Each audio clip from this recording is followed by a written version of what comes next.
Here I am, standing in the middle of a five-star hotel lobby in Manhattan, watching my parents' faces turn white as the hotel manager announces over the phone that their attempt to steal my penthouse suite has failed.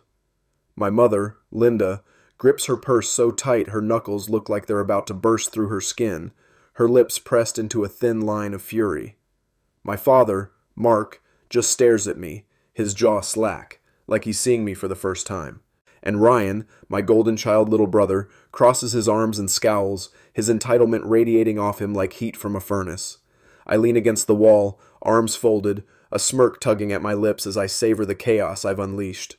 This isn't just about a room anymore, it's about years of being shoved aside, and tonight I've turned the tables so hard they're still spinning. My name's Alex Taylor. I'm 27, a marketing strategist with a decent paycheck and a lifetime of pent-up resentment.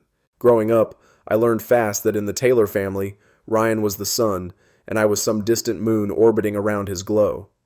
Birthdays? His were extravaganzas, balloons, custom cakes, gifts stacked to the ceiling. Mine? A stale grocery store cake and a pat on the back. College? They moved heaven and earth to get him into an Ivy League, while I scraped by with loans and late-night shifts at a diner. I swallowed it all, year after year, telling myself it didn't matter. But it did. And this trip, this so-called family vacation to New York City, was the breaking point. It started a month ago when I overheard my parents plotting in the kitchen. "We can't afford the suite," my mom had whispered, her voice tight with worry. "Then Alex can sleep on the couch," my dad replied, casual as if he were deciding what to order for takeout. "Ryan needs a proper bed." I stood there, frozen in the hallway, my coffee mug trembling in my hand. Something snapped inside me, not loud, not dramatic, just a quiet, cold break. I was done being the afterthought. At 27, I had a steady job, savings, and the power to rewrite this story. So I did. The day we arrived at the hotel, a gleaming tower of glass and marble in the heart of Manhattan, I played along at first. My parents strutted up to the check-in desk, all confidence, while I lingered behind with my suitcase, pretending to scroll through my phone. My mom handed over her credit card with a smug little smile. "Reservation under Taylor," she said. The receptionist, a sharp-eyed woman named Sophie, tapped at her keyboard, then frowned. "I don't see anything under that name," she said. My mom's smile faltered. "That's impossible. I booked the executive suite weeks ago." My dad chimed in, "Check again." I stepped forward, my heart pounding with a mix of nerves and glee. "Actually," I said, pulling out my phone, "it's under my name." I flashed the confirmation email, a penthouse suite, paid in full. Sophie's eyes lit up with mischief as she glanced at the screen. "Yep, here it is. Penthouse suite for Mr. Alex Taylor. Master bedroom, secondary bedroom, private terrace with a view of Central Park." My mom's jaw dropped so fast I thought it might hit the floor, her perfectly manicured hands clutching her purse like it was her last lifeline. My dad blinked at me like I'd grown a second head, his brow furrowing as if he couldn't compute what was happening. Ryan sputtered, "The penthouse? You're kidding." His voice cracking with a mix of disbelief and outrage, his face flushing red under the lobby's golden lights. I stood there, letting the moment sink in, the weight of their shock feeding something hungry inside me. Sophie, the receptionist, handed me the keycard with a sly grin, her short black hair bouncing as she leaned over the counter. "Enjoy your stay, Mr. Taylor," she said, her tone dripping with amusement.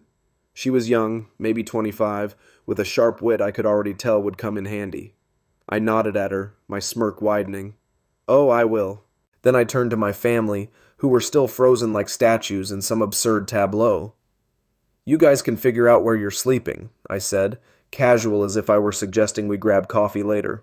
"I'll be upstairs." My mom snapped out of her daze first, her voice shrill. "Alex, what is this? We had a reservation."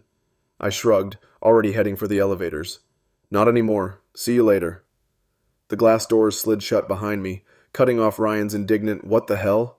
and my dad's muttered, "This can't be right." As the elevator hummed upward, I leaned against the mirrored wall, my reflection staring back at me. A guy who'd finally taken control. My pulse raced, not from fear, but from the thrill of it. For once, I wasn't the one bending. The penthouse was a dream. I pushed open the door and stopped dead, my breath catching. Floor-to-ceiling windows stretched across the living room, framing Central Park in a wash of green and gold under the late afternoon sun. The space was massive, Leather couches, a glass dining table, a chandelier that looked like it cost more than my car. The master bedroom was even better. A king-size bed piled with pillows, a bathroom with marble floors, and a soaking tub that begged to be used. I dropped my suitcase, kicked off my sneakers, and threw myself onto the bed, the mattress sinking under me like a hug. I laughed out loud, the sound echoing in the empty room. This was mine, all mine. I was still sprawled out, staring at the ceiling, when the knock came.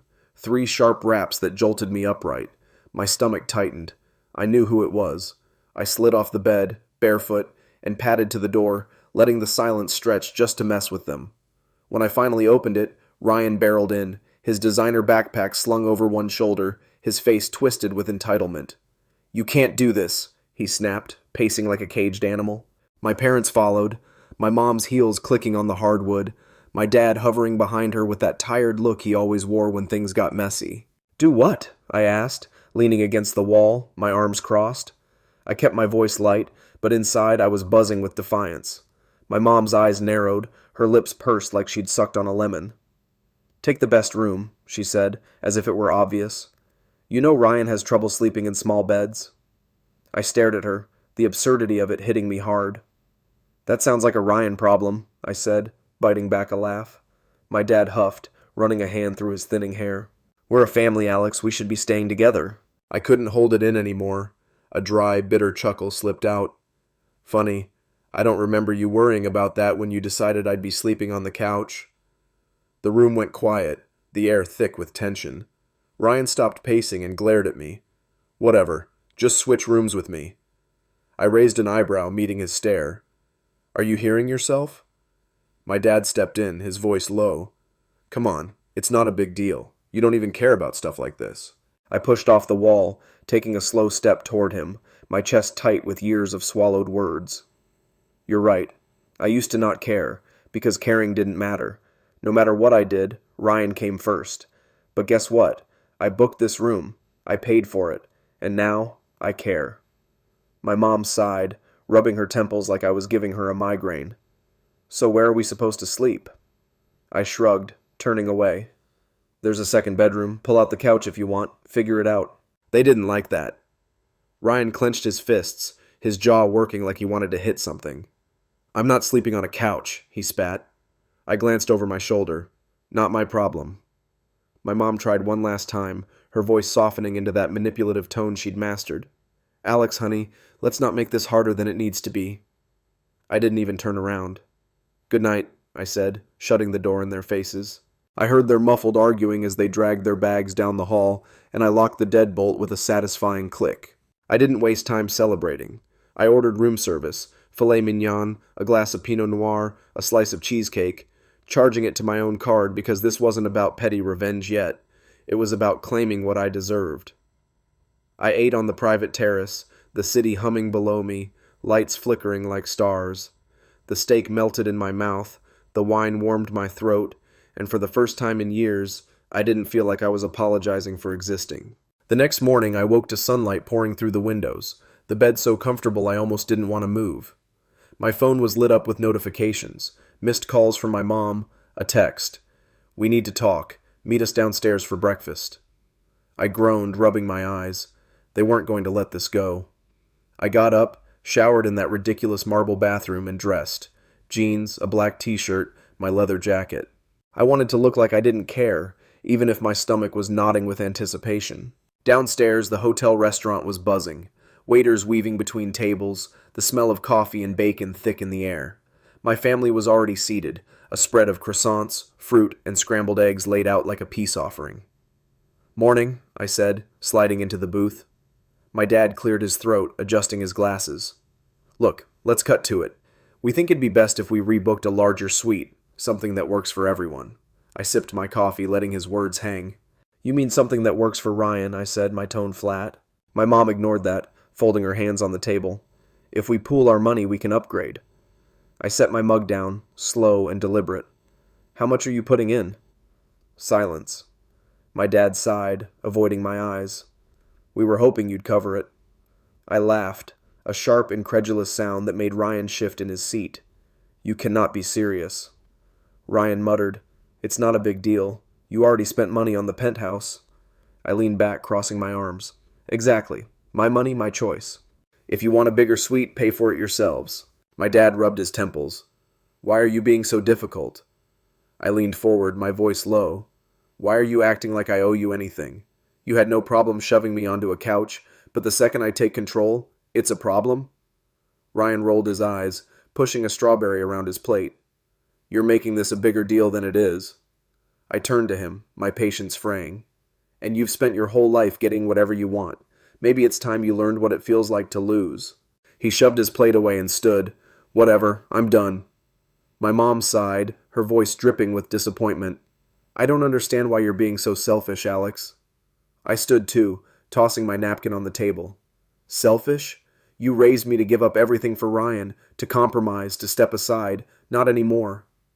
I walked out, my pulse pounding in my ears, their stunned faces blurring behind me as I hit the elevator. I thought that'd be the end of it.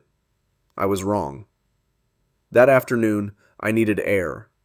I wandered through Central Park, the March wind sharp against my face, leaves crunching under my boots. I grabbed a coffee at a hole-in-the-wall cafe, the barista, a guy named Miguel with a sleeve of tattoos, chatting me up about the Knicks. I even ducked into a bookstore, running my fingers over the spines, letting the quiet settle my nerves. It felt good to be alone, no one pulling at me, no expectations. Then my phone buzzed. A text from my mom. Hey, sweetheart, we feel terrible about this morning. Dinner tonight, our treat, let's reset. I stared at it, my thumb hovering over the screen. It was too sweet, too sudden. My gut screamed trap, but a tiny flicker of hope, stupid, naive hope, whispered that maybe they'd finally seen me. I typed back, sure, and hit send before I could overthink it. The steakhouse was all dark wood and candlelight, private booths tucked into corners, the kind of place where deals got made over $100 bottles of wine. I walked in, my jacket slung over one shoulder, and spotted them immediately. My mom in a navy dress, my dad in a blazer, Ryan slouched in a hoodie. They looked too polished, too rehearsed. Hey, I said, sliding into the booth, my senses on edge. My mom smiled, too wide. So glad you came. My dad flagged the waiter, a wiry guy named Tony, and ordered wine. Ryan stirred his soda with a straw, his eyes anywhere but me. The air felt wrong, like a storm brewing under the surface. We made it through appetizers, small talk about the weather, the city, nothing real. Then my dad cleared his throat, folding his napkin. So we had a chat with the hotel. My stomach sank, a cold weight settling there. My mom's smile tightened, her eyes glinting. Turns out there was a mix-up with your reservation. I set my fork down, slow, my fingers curling into my palm. What? Ryan smirked, leaning back. Yeah, they overbooked the Penthouse. I narrowed my eyes, my voice steady despite the anger clawing up my throat. Funny, I didn't get any calls about that. My dad shrugged, too casual. They called us since we planned the trip. They can move you to a different room, something more reasonable. It clicked then, sharp and brutal. They'd lied to the hotel, probably spun some sob story about me booking it by accident. I let out a slow breath, my blood simmering. You manipulated them. My mom reached for my hand, her touch clammy. Sweetheart, this has gotten out of hand. We just want to fix it. Ryan's smirk grew. Yeah, switch rooms and be done with it. I pulled my hand back, crossing my arms. No. My mom blinked. What? I raised my voice just enough to turn heads. I said no. My dad sighed, pinching the bridge of his nose. Why are you making this difficult? Ryan scoffed. Just take the smaller room, dude. I laughed, cold and cutting. Not a big deal? You went behind my back, lied to the hotel, and tried to steal my reservation, and you think I'm the problem? My mom's tone shifted, soft and pleading. Honey, it's just what's fair. I stood, tossing a few bills on the table, my chest tight with rage. Fair would have been treating me like I mattered my whole life. Enjoy your dinner. I'll be in my penthouse. I walked out, the clatter of forks and whispers following me, my hands shaking as I shoved them in my pockets. Back at the hotel, I stormed to the front desk, where Sophie was flipping through a magazine. Did my parents call about my room? I asked, my voice sharp enough to make her jump. She winced, setting the magazine down. Yeah, they said you booked it by mistake. Told Mr. Russo they were fixing it for you. I clenched my jaw, pulling up my email. Here's my confirmation, my payment, my name. They have no authority over this. Sophie scanned it, her face paling. Oh, damn. I'm so sorry, Mr. Taylor. I leaned in, my voice low and firm. Here's what's happening. You're not changing my reservation. You're flagging their account so they can't touch it. And if anyone tries, I'll make sure this hotel regrets it. Bad reviews, legal threats, the works. Her eyes widened, but she nodded fast. Got it. I'll fix it right now. I stepped back, my anger cooling into something hard and focused. Good. Upstairs, I locked the door, poured myself a whiskey from the minibar, and sank onto the couch, the city sprawling out below me. My phone buzzed. Mom. Why would you do that? Dad. That was uncalled for. Ryan. You're ruining this trip. I blocked them all, the silence that followed sweeter than the drink in my hand. But I knew they weren't done, not by a long shot. The next day, I needed a break. I hit the streets wandering through Central Park, the cold air stinging my lungs. I stopped at that cafe again, Miguel nodding at me like we were old friends. Rough night? He asked, sliding me a black coffee. I smirked. You have no idea. He chuckled, wiping down the counter. Family stuff? I nodded. They're trying to steal my hotel room. He whistled. That's cold. You fighting back? I grinned. Oh yeah. That's when Jess walked in. Jessica Moreno, my college roommate, all sharp edges and wild energy. She spotted me, her dark curls bouncing as she waved. Alex Taylor, in the flesh. She slid into the seat across from me, her grin wicked. What's this I hear about you in a penthouse? I laughed, filling her in, the couch plan, the penthouse coup, the dinner trap. She slapped the table, her eyes gleaming. They put you on the couch? Oh, we're not letting that slide. Let's mess with them. We hatched a plan over coffee, Miguel eavesdropping with a grin. Jess suggested a spa day, massage, facial, sauna, charged to my parents' room. And a romantic dinner for them, she added, but leave Ryan out. Watch him squirm. I loved it. Back at the hotel, I found Sophie at the desk, slipping her $100 bill. Can you make it happen? I asked. She pocketed the cash, her smile conspiratorial. Oh, I'm in. Your parents won't know what hit them. By that evening, it was done. Sophie texted me a photo, my parents' cramped suite decked out with candles, champagne, rose petals, a table set for two. Ryan got nothing. My phone buzzed. Mom. Why is there a romantic dinner here? Where's Ryan's meal? I replied, thought you'd enjoy some alone time since Ryan's always first. Silence. Then the hotel manager, Mr. Russo, a short balding guy with a nervous tic, called. Mr. Taylor, your parents are at the desk, upset about charges. I smirked. Tell them I hope they enjoy the treats, and lock their account. They don't reverse anything. He hesitated, then laughed. You're a piece of work, sir. I'll handle it. That night they came for me. The knock was furious, rattling the door. I took my time, sipping my whiskey before opening it. My dad stood there, red-faced, fists clenched. What the hell are you doing? My mom's voice shook. You charged thousands to our room. I leaned against the frame, calm as could be. Just treating you how you've treated me, taking what I want without asking. Ryan hovered behind them, sulking. This is insane. I met his eyes, my voice steady. Try being second place your whole life, then talk to me about insane. I smiled, stepping back. Enjoy your tiny room.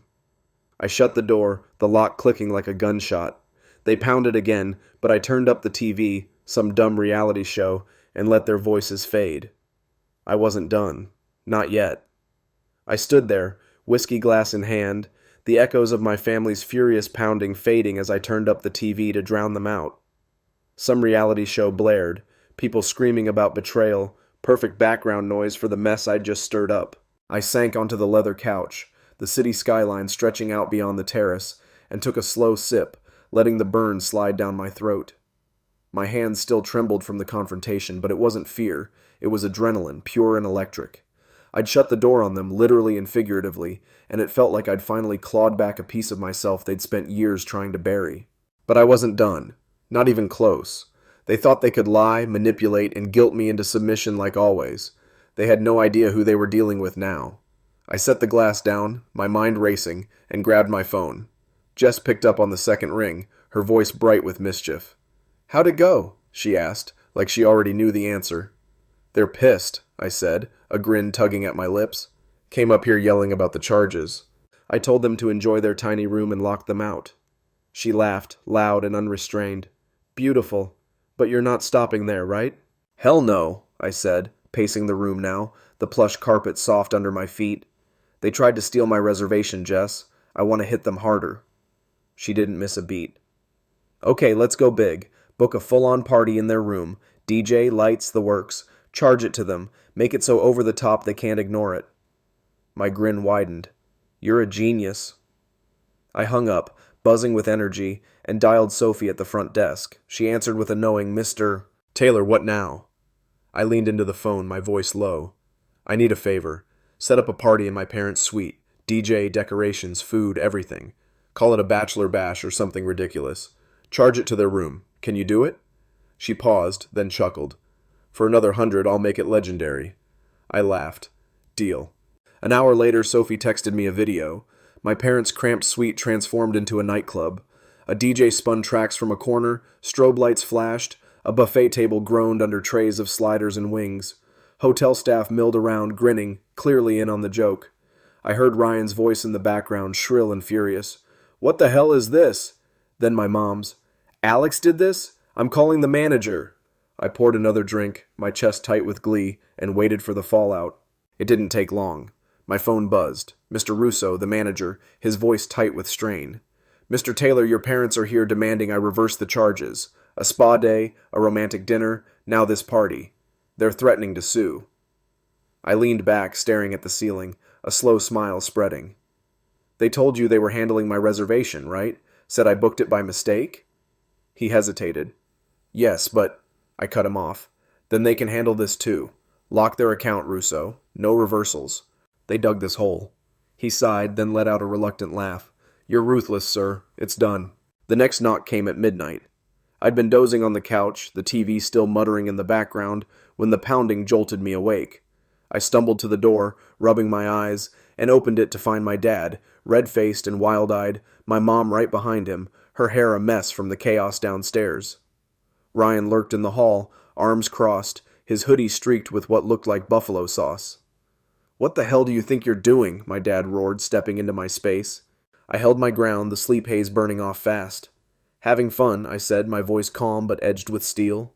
You? My mom's voice shook, her hands trembling as she clutched her robe. You turned our room into a circus. There's a DJ blasting music, people everywhere, thousands of dollars charged to us. I shrugged, leaning against the doorframe. Sounds like a good time. You're welcome. Ryan shoved forward, his face twisted with rage. This is insane, Alex. You're ruining everything. I met his glare, my pulse steady now, a cold clarity settling in. Insane? Try watching your brother get handed the world while you're left with scraps. Try being told you don't matter your whole life. That's insane. My dad's fists clenched, his voice dropping to a growl. This is childish. Stop it now. I stepped closer, my eyes locked on his. Childish was lying to the hotel to steal my room. Childish was always putting Ryan first. I'm just making sure you feel it for once. My mom's face crumpled, tears welling up, but I didn't flinch. Alex, how could you do this to us? She whispered. I crossed my arms, unflinching. You built this mess, I'm just finishing it. They stood there, speechless, the weight of my words sinking in. Then I smiled, a slow, deliberate thing, and stepped back. Good night. Hope the party's still going.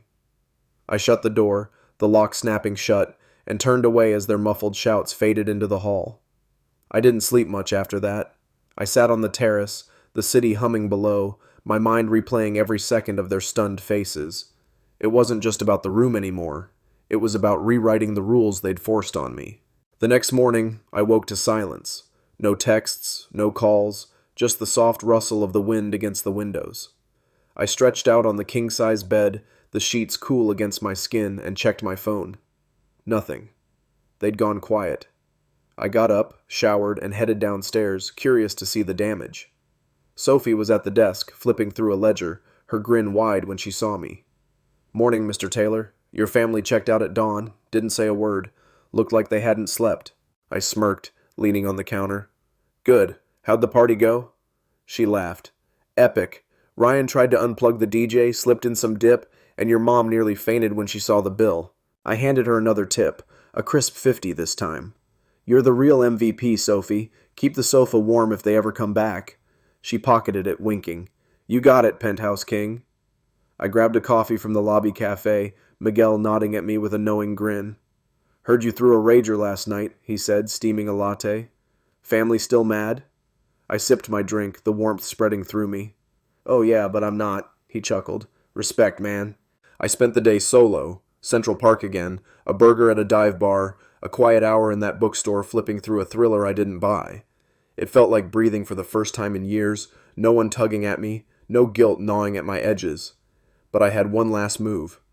Back at the hotel, I hit the luxury gift shop, picking out a sleek silver watch, engraved with @ and charged it to their card one final time.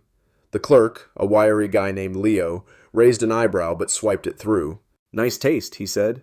I slipped it on, the weight solid on my wrist. Thanks, it's a souvenir. That night I got a call, not from my family but from Jess. So they're gone? She asked, her voice crackling with static. Yep, I said, lounging on the terrace, the watch glinting under the lights. Left this morning, haven't heard a peep. She whistled. Damn, you won. What's next? I stared out at the skyline, the question hanging in the air. I don't know, I admitted, my voice soft. Maybe nothing, maybe everything. They're out of moves, but I'm not. She laughed. That's my boy. Call me if they try round 2. I hung up, the silence settling around me, thick and heavy. They were gone, licking their wounds somewhere, cramped in a cheap motel maybe, stewing in their defeat. I pictured my mom's tear-streaked face, my dad's clenched fists, Ryan's sauce-stained hoodie, and felt a pang. Not guilt, but something close to pity. They'd lost more than a room. They'd lost the version of me they could control. And me? I'd gained something I couldn't name yet, something raw and unshakable. The next day I checked out, Sophie waving me off with a grin. You're a legend, Mr. Taylor, she said. I smirked, handing her my last tip. Keep the crown warm for me. I walked out into the March chill, the watch ticking on my wrist, a quiet reminder of my victory. My phone stayed silent. No apologies, no olive branches. They were done, at least for now, and I was free. But freedom's tricky. It leaves you wondering what's next, who you are when the fight's over. Here's the thing I learned. You don't win by playing their game, you win by changing it. My family thought they could keep me small, but I built my own throne. They're out there miserable, and I'm here standing tall. Will they come back? Maybe. Will I be ready? Damn right. So, what do you think? Should I let them stew forever or cook up something bigger next time? Drop your vote in the comments. I'm all ears.